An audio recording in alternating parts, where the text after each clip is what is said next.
The play The Farnsworth Invention is coming to life on stage at Cloverdale Playhouse in Montgomery. Joining us now in studio, we have the director of the play, Scott Grinstead, and actor Chris Roquemore. Thank you all so much for joining us here on Alabama Live. Thank you for having us. Thanks for having us. Scott, we'll start with you. Okay. Tell us about this play.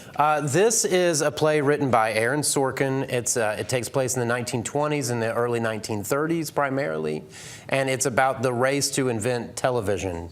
Television was invented by a kid from a farm, and then David Sarnoff, who started NBC and Radio City, he came in, kind of swooped in and tried to hijack it and take it away, and that's what this story's about. Chris, talk about your role and what people can expect. I play David Sarnoff, the communications mogul, the world's first communications mogul, that came in and basically rewrote history and told everybody that RCA and he had the profound impact on inventing television. And he really didn't. He took it and marketed it and did what he was supposed to do in that standpoint.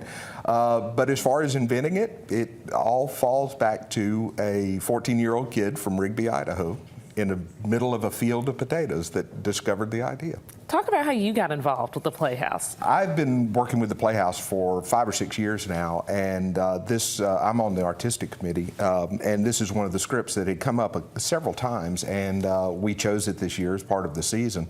And it's always appealed to me. I've worked in television and video for my entire adult career, so I've been used to it. So I know a lot of the history. I've even taught this. I've taught television history, and this is one of the stories that I taught. So it was a perfect thing for me to do. Scott, how excited are you to help bring this story to life? It's such a fun time. It's a group of 15 actors playing up to 100 different characters, and it's a very fast-paced, very witty, very fast-talking script. If you're familiar with Aaron Sorkin's work, his television shows and films, and so it's been a lot of fun to work with this group and find this story on the stage and figure out how to tell it to our audiences in our space. So it is very exciting as we get really close. We open in less than a week. With each new year and each new play, new faces show up at Cloverdale Playhouse and discover you all, some for the first time. Why would you encourage someone or family who's never been to come out and see this? Look, the Playhouse is an extended family for me, and it's a very open space for anybody. One of the things that we love, for some of us that have been there a longer period of time, we love seeing new actors come in. The show I directed a couple of years ago, we had an actor that had never been on stage before, and he is back for his second show. You had one in the last show that you did, had never been on stage before. He's back for this show.